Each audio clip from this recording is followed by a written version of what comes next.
Order! Order! You are an incorrigible delinquent at times. Behave yourself, man!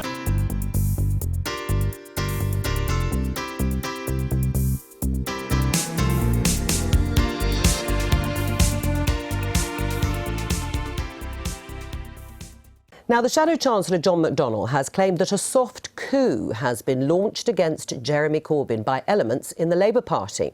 In an article he wrote for the Labour briefing website before the Copeland by-election, but only published online last night, Mr McDonnell says the plotters are distorting the media coverage and using an exceptionally well-resourced dark arts operation to destroy Jeremy Corbyn and all that he stands for. His comments come after a weekend of public argument at the top of Labour over how to respond to the by-election defeat in Copeland. Deputy Leader Tom Watson told the Scottish Labour Party conference now is not the time for a leadership election. That issue was settled last year. But he added that those at the top of the Labour Party need to have a long, hard look at ourselves at what's not working. The former acting Labour leader, Harriet Harman, told last night's Westminster Hour that the thing about being leader is the buck stops with you. Shadow Attorney General Shami Chakrabarti blamed the media, saying, "I think sometimes we haven't had the fairest or most balanced treatment in the media." Labour leader Jeremy Corbyn has asked for more time to develop his policies, telling the Guardian newspaper that policy making is longer and slightly more cumbersome than calling in a few experts into my office to tell me what the policies should be. And speaking at Scottish Labour's spring conference in Perth yesterday, Mr Corbyn said it's not the time to throw in the towel. We haven't done enough yet to rebuild trust with the people who've been ripped off and sold out for decades and don't always feel that Labour represents them. But now is not the time to retreat, to run away or to give up. Jeremy Corbyn there. Well, we've been joined by the Shadow International Trade Secretary, Barry Gardiner. Welcome to the Daily Morning. Politics. Is there a soft coup underway against Jeremy Corbyn, as John McDonnell alleges? Not as far as I'm aware, Joe. So why has he said it? I think this was frustration.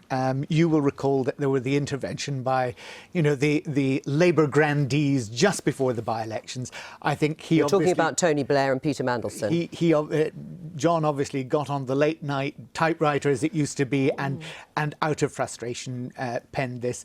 It came out at that stage. I think everybody in the Parliamentary Labour Party that I know, from Liz right the way through to Jeremy, is saying, look, let's get together, let's show unity, but more important, let's go out and talk to the public. Right. Let's listen to them and talk to them. But you say he didn't really mean it, and that might have been credible if he'd written a tweet in frustration, as you say. He has penned a fairly lengthy and extremely detailed article, which he would have had to have thought long and hard about. So I ask you again, why does he say there is a soft coup underway against Jeremy Corbyn?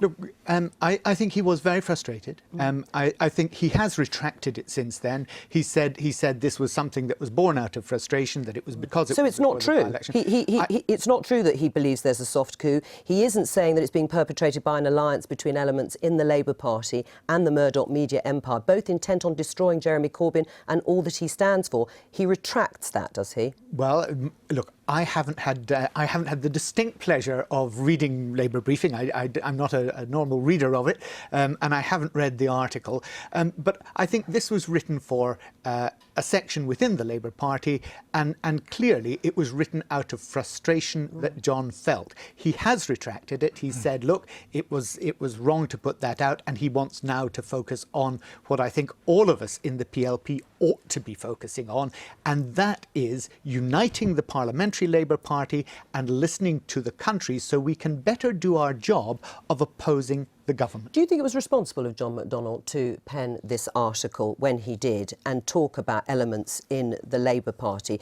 Coup perpetrators are this time round pursuing a covert strategy. I mean, this is the first I've heard of it, and I've no idea what he's talking about.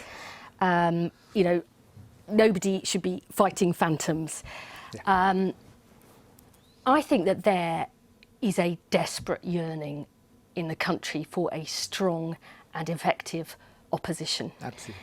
People are crying out for a Labour Party that they can trust on the economy and on security, who has got a clear plan and alternative on jobs, wages and public services. And are Jeremy Corbyn and John McDonnell providing that? That's what they need to do now. We all know the difficult situation we're in.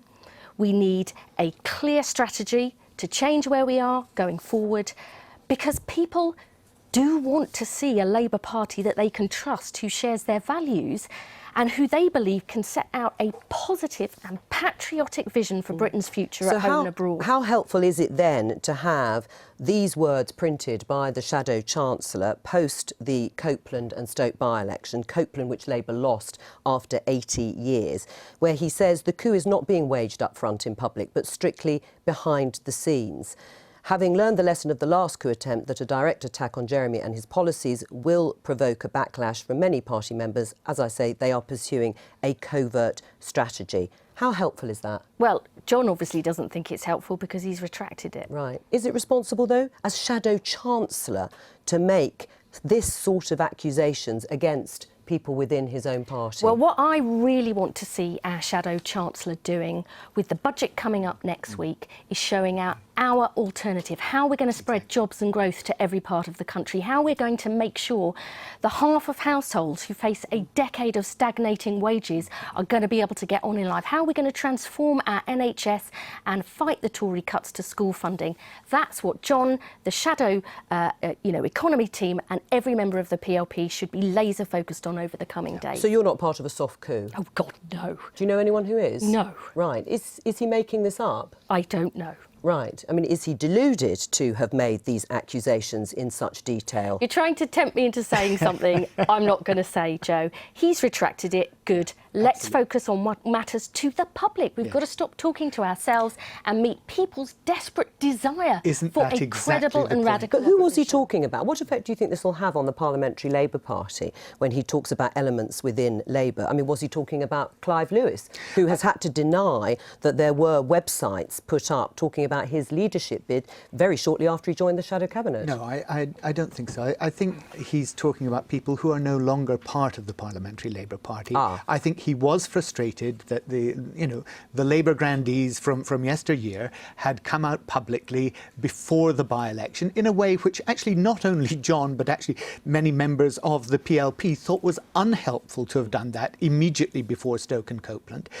And I think what you've got to understand is that John McDonnell is somebody who has history with those people, and he probably conceived of it and perceived of it as an aggressive act to which he wanted to respond. All right, well, I think it was a mistake. Let's talk about... More importantly, he now thinks it's a mistake. Should he come out and say something at the PLP tonight? Well, look, he's already publicly said that he retracts it. Okay. He's already publicly said that. I think Liz is absolutely right here. We as a Parliamentary Labour Party need to focus not on ourselves anymore. We're fed up of talking about ourselves. We want to focus on the things that matter to the public. Well, let's talk about those, because is Copeland a freak result as far as you're concerned? Many of the Labour leadership team seem to imply that. Or has the Labour Party under Jeremy Corbyn become more repugnant to the voters than a Tory government closing a local maternity unit and urgent care centre, as the head of Progress said? I don't think it's a freak. I think in terms of result, I hope it's a freak result, but I don't think it's in any way something that is simply just happened by chance. This is a long-term process of those seats, that part of England, where we've seen more automation of jobs, more insecurity in jobs, more zero-hour contract But this jobs. is a Labour heartland, Barry Gardner, as you know. No, but that's the point. And is this a failure of the party just not taking responsibility for its own failures? I mean, there have been 7 years of Conservative and coalition government and austerity measures throughout.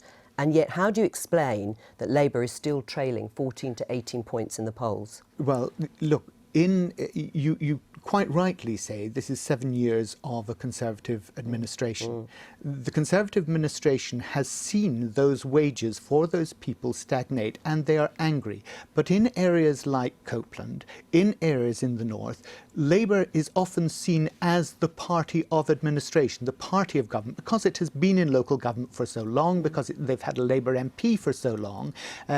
Many seats like that are associating the pain that they are feeling, the insecurity that they're feeling, with They're blaming party. Labour and not the government. Yeah, indeed. Right. And I think what we need to be doing is we need to be coming up with, not just saying it's all the government's fault, we need to be coming up with the answers that they believe are credible. But clearly they don't think you have come up with the answers so far, otherwise they'd be voting for you. I mean, Jeremy Corbyn says he needs more time to develop policies. Is he developing the right sort of policies? Are they going the right direction, is in your mind? Sometimes I think we, in the Labour Party, love lots of policy detail. Don't get me wrong, unless you've got something clear, simple and credible, people aren't going to back you. But I think it's more about whether people believe we stand for them, whether we share their values about work, responsibility, about fairness, about paying in before you get out, about decent support, great schools, and how we're going to run the economy in a way that is fair, that makes sure everybody sees the benefits of growth. And at the moment, Labour's not doing that. And from my conversations with people, they don't believe that we are strong and effective opposition, and they're not convinced that they can trust us on the economy and on security. So do you think Jeremy Corbyn should be given more time to do that? I mean, do you think it will then come to a state of play where people will trust Labour on those issues? Well, I think he will be given more time, and the responsibility on all of us is to, you know, what's happening at the moment isn't working. We are not doing anywhere near it well enough in the polls, and the by-election results were catastrophic. Something has to change, and I think that is showing people what is Labour for, how will we back people's aspirations for themselves and their families and deliver great jobs and decent public services. Unless they trust us on that, unless they believe we are a proud and patriotic party that stands up for Britain at home and abroad, they won't support us, and that is what I think needs to change. Do you agree with Harriet Harman, who said the buck stops with Jeremy Corbyn? I think the buck stops with all of us who are in leadership positions in the Parliamentary Labour Party. No MP, no Labour MP should think, oh, well, it's the leadership or it's the shadow cabinet. We are, all of us, the leaders of the Labour movement. In particular, we are the leaders in our own constituencies and in our own areas. We have to show the leadership, and unless we all do that, I don't think there's any point in blaming one or two individuals at the top. It's our responsibility. You know, unity is strength is a mantra which has to cut both ways. All right, Barry Gardiner, thank you. I've been